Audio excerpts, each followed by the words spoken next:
السلام علیکم ورحمۃ اللہ وبرکاتہ۔ پوری دنیا مل کے، پوری انسانیت مل کے تم کو فائدہ پہنچانا چاہے تو نہیں پہنچا سکتی، مگر جتنا اللہ نے لکھ رکھا ہے۔ یہ درس اس حدیث کی ڈیٹیل میں آپ لوگوں کے سامنے بیان کر دیتا ہوں۔ یہ حدیث بہت مشہور حدیث ہے، ابن عباس رضی اللہ تعالیٰ عنہ کی کہتے ہیں ایک بار میں نبی کریم صلی اللہ علیہ وسلم کے پیچھے بیٹھا ہوا تھا ساتھ میں، تو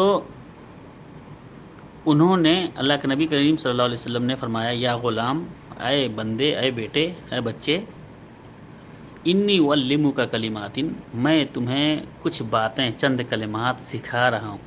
یہ بہت امپورٹنٹ حدیث ہے، بہت اچھی حدیث ہے۔ اس کو ہر انسان کو اپنے دل میں اگر بیٹھا لے تو ان کا عقیدہ درست ہو جائے گا، اور انشاءاللہ اللہ رب العالمین ان کی ہر طرح سے مدد کرے گا۔ اور اس حدیث پہ اگر عمل کریں صحیح سے تو انشاءاللہ ان کو اور کوئی آسیب، کوئی جنات یا کوئی اور چیز حملہ نہیں کر سکتا ہے، کیونکہ اس میں فل عقیدہ اللہ رب العالمین پر، عقیدہ توحید کی یہ حدیث ہے۔ وہ حدیث یہ ہے کہ نبی کریم صلی اللہ علیہ وسلم فرمایا، یا غلام انی اعلمک کلمات، اے بچے، میں تمہیں کچھ باتیں سکھا رہا ہوں، اس کو تم سیکھ لو۔ پہلی بات کیا ہے؟ احفظ اللہ یحفظک، تم اللہ کو یاد رکھو، اللہ تمہیں یاد رکھے گا۔ تم اللہ کو یاد کرو، اللہ تمہیں یاد کرے گا۔ یعنی تم جب اللہ کو نہیں بھولو گے تو اللہ رب العالمین تم کو بھی نہیں بھولے گا۔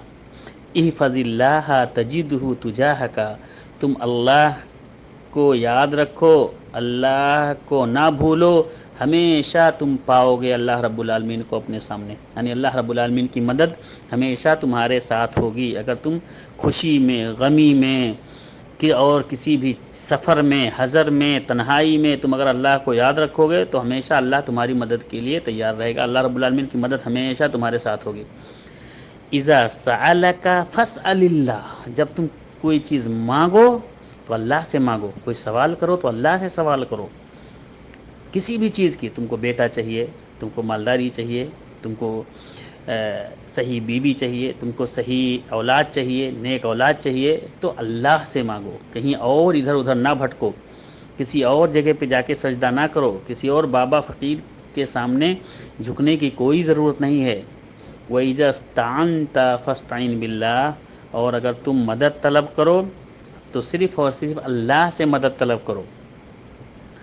وَعَلَمْ، اور جان لو، أَنَّ الْأُمَّةَ لَوْ اجْتَمَعَتْ عَلَىٰ أَن يَنفَعُوكَ بِشَيْءٍ لَّن يَنفَعُوكَ إِلَّا بِشَيْءٍ قَدْ كَتَبَهُ اللَّهُ لَكَ، اور جان لو کہ اگر پوری انسانیت مل کے، پوری دنیا مل کے تم کو کسی چیز کا فائدہ پہنچانا چاہے تو نہیں پہنچا سکتی، مگر اتنا ہی فائدہ تم کو ہو سکتا ہے جتنا اللہ رب العالمین نے تمہارے لیے لکھ رکھا ہے۔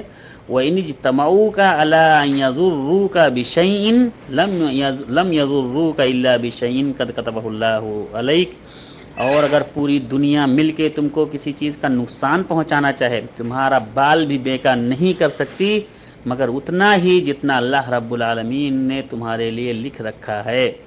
رفعت الاقلام وجفت الصحف، قلم اٹھا لیے گئے اور صحیفے سوکھ گئے، یعنی جتنا لکھنا تھا اللہ رب العالمین نے تمہاری تقدیر میں لکھ دیا ہے، اور جو ہونا تھا اللہ رب العالمین نے تمہارے تقدیر میں لکھ دیا ہے۔ لیکن بہت سے لوگ یہاں پہ غلط فہمی کا شکار ہوتے ہیں، سوچتے ہیں ہم کیا کریں، ہماری تقدیر میں لکھ دیا ہے، ہماری تقدیر تو اسی طرح سے بنائی گئی ہے۔ یہ بات غلط ہے۔ اللہ رب العالمین دعاؤں کی ذریعے سے تقدیر بھی بدل سکتا ہے، دعاؤں سے تقدیر چینج کر سکتا ہے رب العالمین۔ تو یہ حدیث بہت امپورٹنٹ حدیث ہے۔ اس حدیث کی تشریح بھی آپ حضرات سامعین اس کو دیکھ سکتے ہیں، اور اس کی بہت لمبی لمبی تشریحیں ہیں، اور بہت اچھی حدیث ہے یہ۔ السلام علیکم ورحمۃ اللہ وبرکاتہ۔